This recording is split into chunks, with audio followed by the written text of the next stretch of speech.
નવો વર્ષ નવો ફેશન એક નવો ઉમંગ સાથે હાઈ લાઈફ એક્ઝિબિશન ફરી આવ્યું હેરિટેજ સિટી અમદાવાદના ઘર આંગણે 27મી અને 28મી જાન્યુઆરીના રોજ 2 દિવસીય હાઈ લાઈફ સંસ્કરણનું ફરીથી ધ ગ્રાન્ડ ભગવતી ખાતે રજૂઆત નવા વર્ષના નવા ફેશનના પ્રોમિસ સાથે અને અમદાવાદીઓના ફેશન પળોને ખાસ બનાવવા માટે નવા ફેશન ટ્રેન્ડ્સના સાથે 2 દિવસીય હાઈ લાઈફ એક્ઝિબિશન ફરી આવી ગયા છે અમદાવાદના ઘર આંગણે અમદાવાદના ધ ગ્રાન્ડ ભગવતી હોટેલ ખાતે 27 અને 28 જાન્યુઆરી 2025 દરમિયાન આયોજિત આ 2 દિવસીય હાઈ લાઈફ એક્ઝિબિશનમાં દેશભરના શહેરો જેવા કે દિલ્હી, મુંબઈ, કલકત્તા, હૈદરાબાદ, બેંગ્લોર, સુરત, પુણે, જયપુર અને લખનૌથી 150 જેવા ડિઝાઇનર્સ પોતાના બ્રાઇડલ કલેક્શનનું રજૂઆત કરવામાં આવ્યું છે.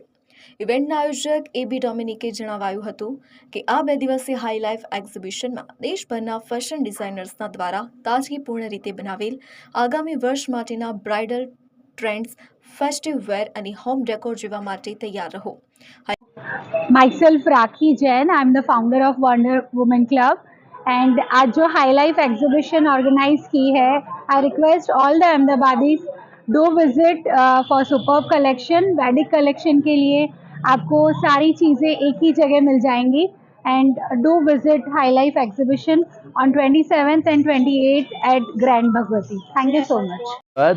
Good morning. This is Dominic from High Life Exhibition. Well, we are delighted to be back in Ahmedabad with over 150 designers from across the country showcasing the latest trending fashion collections.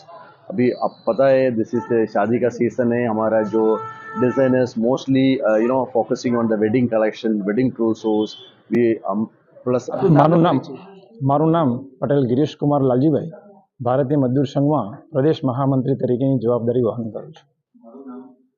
મિત્રો, આજના પ્રજાસત્તાક દિવસ નિમિત્તે ગુજરાતની તમામ જનતા અને કાર્યકર્તાઓને ખૂબ ખૂબ શુભેચ્છાઓ પાઠવું છું. મિત્રો, ગત બોમ્બેની ભારતીય મજદૂર સંઘની કેન્દ્રીય કાર્ય સમિતિમાં નક્કી થયા મુજબનો આજનો ડૉક્ટર હેડગેવાર ભવન સંઘ કાર્યાલય ખાતેનો આજનો 4 લેબર કોડ એટલે કે નવા શ્રમ કાનૂનો અંગેનો આજનો પરિસંવાદ કાર્યક્રમ છે. અગાઉ અમારા અધ્યક્ષશ્રીએ આમ તો કહ્યું છે બધા વિષયોની અંદર કે 4 લેબર કોડની અંદરથી 2 લેબર કોડનું સમર્થન અને 2 લેબર કોડની અંદર અમે સંશોધનો કેન્દ્ર સરકારને સૂચવ્યા છે. એની અંદર કેન્દ્ર સરકાર સંશોધનોની અંદર જે કંઈ પણ સૂચનો અમારા છે એને ધ્યાનમાં લઈ અને એમાં સુધારા વધારા કરી અને 4 કોડનું ઇમ્પ્લિમેન્ટેશન કરે તો ભારતીય મજદૂર સંઘને કંઈ વાંધો નથી. પરંતુ અત્યારે હાલ અમારી એવી માગણી છે કે જે 2 લેબર કોડનું અમે સમર્થન કરીએ છીએ એ 2 લેબર કોડનું તાત્કાલિક અસરથી અમલીકરણ કરવું જોઈએ અને બાકીના જે 2 લેબર કોડ છે એના માટેની ચર્ચાઓ વિચારણાઓ કરી કેન્દ્રીય નેતૃત્વ સાથે ચર્ચા વિચારણા કરી અને પછી આગામી કાર્યક્રમોના ભાગરૂપે એને અમલીકરણ કરવું જોઈએ.